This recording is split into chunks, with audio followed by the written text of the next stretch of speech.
He walked out of that courtroom acting like he'd won, like taking the house, the savings, and even the dog meant he had taken the best parts of that marriage with him. What he didn't realize was how fast someone can rebuild once the weight is gone.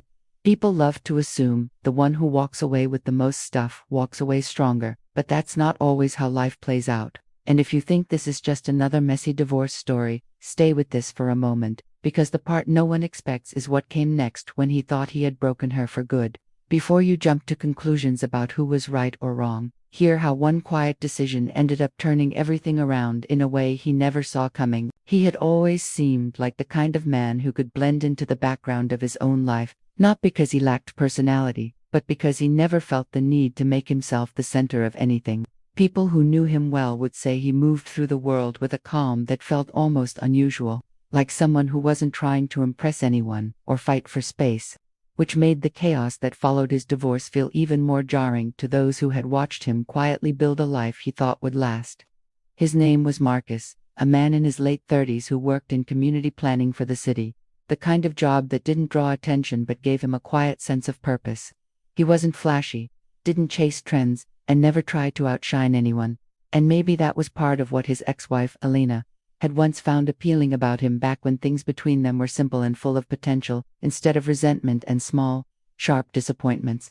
Life had changed slowly, like telling a story to a friend where the details shift from warm to unsettling so gradually that you barely notice the tone changing until you're already halfway through the plot and wondering how things ended up so far from where they began. Their marriage hadn't collapsed in one dramatic moment, but through a series of small fractures that spread quietly, the kind that show up first in the way people stop listening to each other with genuine interest, then in the way they choose silence over conversation, and eventually in the way they start living parallel lives under the same roof. Marcus tried to keep things steady, believing that stability might fix what love alone no longer could. But Elena had grown restless in ways she never fully explained. She had always been ambitious, sharp-minded, and determined to shape the world around her, characteristics that made her impressive in many ways but also prone to growing impatient with anything she felt wasn't moving fast enough, including Marcus. By the time she decided she wanted a divorce, she had already begun distancing herself emotionally, and the announcement felt less like a sudden heartbreak and more like the confirmation of something Marcus had been bracing for, without admitting it out loud. The divorce process revealed parts of Elena he had never truly seen before, sides of her that felt transactional and cold, like she had turned their years together into items on a checklist.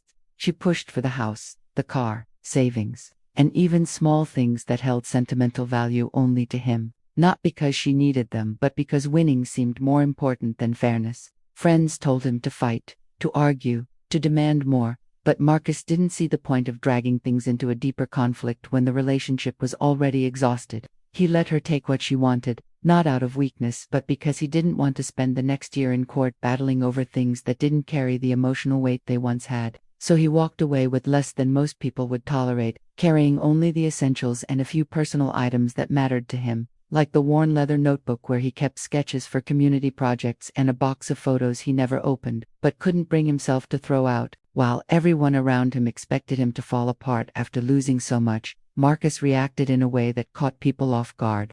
Instead of becoming bitter or withdrawn, he seemed to shift into a quieter version of himself, not broken but reflective, like someone carefully navigating a life he wasn't prepared to rebuild yet but also wasn't trying to escape from. He found a small apartment near a park he used to visit on his lunch breaks, a place that wasn't impressive but felt steady in a way he needed. He spent evenings walking through the neighborhood, noticing details he had ignored before, and slowly began creating new routines that helped him feel grounded. It wasn't dramatic healing or some sudden transformation. It was more like a gentle return to himself, the kind that happens when life strips away everything distracting and leaves you with the basics of who you are. People around him had mixed reactions to how things ended. Some felt angry on his behalf, unable to understand why he hadn't fought harder, while others admired his calm acceptance. Marcus didn't spend much time explaining himself because he didn't feel the need to justify a choice that made sense only to him. He knew he had lost a lot materially, emotionally, and in terms of stability, but he also knew that holding on to peace mattered more than winning a battle that would drain what little strength he had left. His coworkers noticed the change in him, not in a dramatic way but in the subtle shifts people pick up on when they're used to seeing someone every day. How he seemed more focused, more present, and strangely more himself after everything was taken from him. And while the world around him assumed the divorce had left him empty, Marcus quietly understood something different. It hadn't taken his peace of mind. If anything, it had slowly restored it. The tension around him didn't come from one moment, but from a series of small shifts that built up in ways he didn't fully notice, until they were already affecting his day-to-day life. Like telling a story to a friend about something that seemed harmless at first but eventually took up more space in his head than he expected. People around him kept acting as if the divorce had turned him into someone fragile, someone who needed to be checked on or quietly observed, even though he wasn't falling apart the way they assumed. What actually weighed on him wasn't the end of the marriage, but the way his ex-husband had handled everything, taking most of their shared assets with the kind of cold efficiency that left him processing the practicality of losing things rather than the emotion behind it. Furniture, savings, the condo they had renovated together.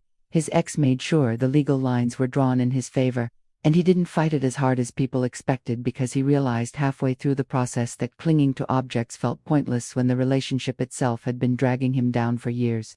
Still, the aftermath left him adjusting to a smaller apartment and a quieter routine, and even though he handled it well on the outside, there were days when the silence made him second-guess how much of the life he lost had actually meant something to him. What complicated things wasn't the divorce itself but the timing that overlapped with pressure from work, where he had taken on more responsibility just to keep himself moving. His coworkers assumed staying busy was a distraction tactic, but it was the opposite. Work was the one space where he felt like he could rebuild his footing without explaining himself. Except stability never lasts long when someone else decides to tug at the edges of your calm. And in his case, it came from a colleague who had always been competitive in a subtle, almost polite way, the kind of person who masks ambition with casual friendliness. At first, their interactions were normal, the kind that blended into the routine of shared deadlines and collective stress. But once people learned about his divorce, she seemed to take that as an opening to push boundaries. It started with small comments, the kind that came wrapped in concern but carried a sharp undertone, suggesting he might not be fully focused, or that personal issues could affect team performance. He brushed it off, thinking she meant well, or simply lacked social intuition. Yet the pattern kept repeating until it was clear she was positioning herself as someone more reliable than him, using his private life as a quiet justification. The shift became obvious during a project review, where she volunteered to step in for tasks he had already finished, acting as if she was helping him stay afloat, when in reality she was making him look disorganized. By taking credit for work he started, it was subtle enough that no one questioned it, and he didn't correct her because the room was full and he didn't want to look defensive or petty. But the small advantage she gained seemed to encourage her.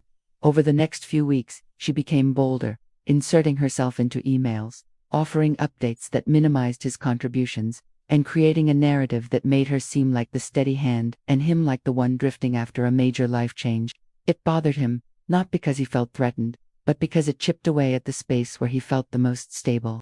He wasn't trying to rebuild his life through work, but he didn't want to lose ground there because someone decided his vulnerability was a ladder. The real turning point came in a meeting that should have been routine.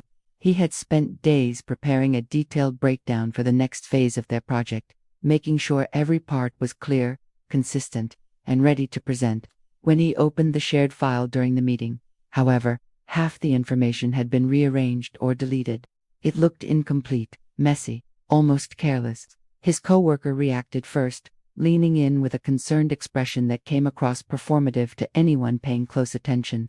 She mentioned how the workload had been intense lately, and how stress could cause oversights, her voice dipping just enough to sound empathetic while still framing him as the source of the problem. He felt a rush of heat that wasn't anger but disbelief, the kind of feeling someone gets when the room shifts against them before they've had a chance to speak. He explained that the file hadn't looked like that the night before, but without proof, the words felt thin in the air.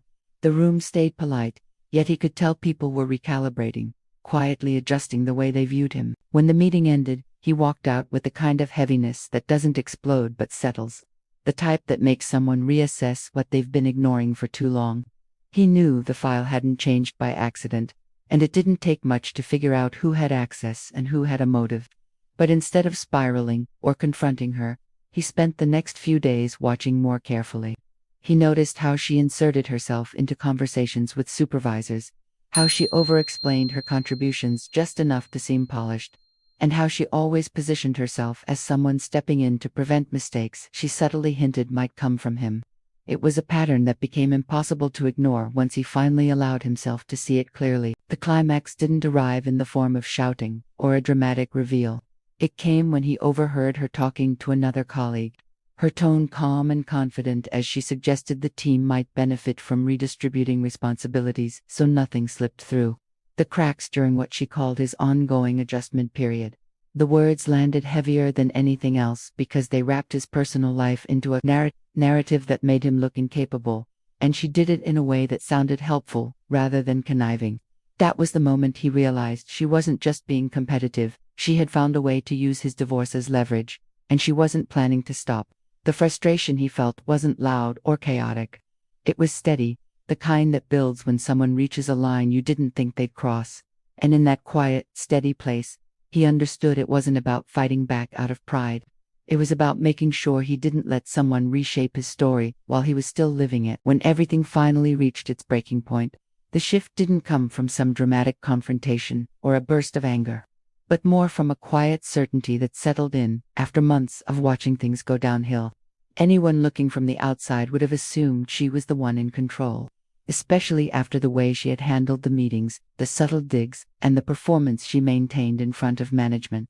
But people forget that confidence built on shaky ground eventually gives itself away, and that was the part she never noticed because she was too focused on keeping her image polished.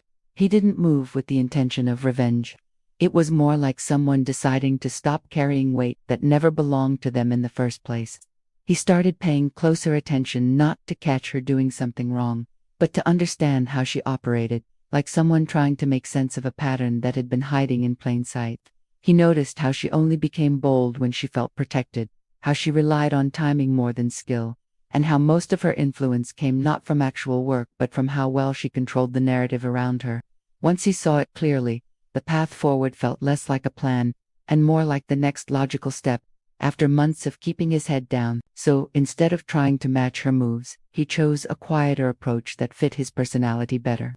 He documented things the way someone who has had enough finally decides to do, not obsessively, but consistently. Emails, timeline mismatches, file logs, notes about who said what during meetings, small things that might have seemed insignificant on their own but formed a picture when placed side by side. What made it effective wasn't the intention behind it, but the simplicity. He wasn't trying to trap her or manipulate anything. He was just gathering what was already there, the kind of things people ignore until they need to prove a point. And while he kept collecting these small pieces of information, she continued on as if nothing could touch her, confident that the performance she put on was enough to keep people believing she was the victim of other people's shortcomings. She didn't know the ground beneath her was shifting a little more each day. When HR finally stepped in, it wasn't because he demanded action or created a scene. It was because the pattern was impossible to ignore once it was laid out plainly.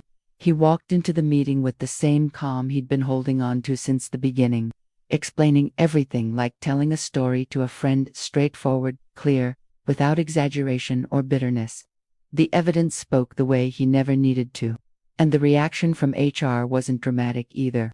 It was more like realization washing over people who had been looking at the wrong thing for too long. They asked for additional logs, cross-checked files, and quietly reached out to coworkers who confirmed what they had seen but never felt comfortable saying out loud. None of it happened fast, but each step made it clear that the truth had finally gained momentum. Her downfall didn't come from a guilty verdict or a public takedown. It came from the same thing she tried to use against others, her own behavior. She walked into HR with confidence, still performing the version of herself she wanted everyone to believe. But she walked out looking like someone who realized the room wasn't buying the act anymore. Being removed from the project was the first sign, and being put on administrative review was the second. She tried to spin the story the way she always had, but this time the room didn't follow her lead. People had grown tired, and the space she once controlled so confidently felt smaller each day.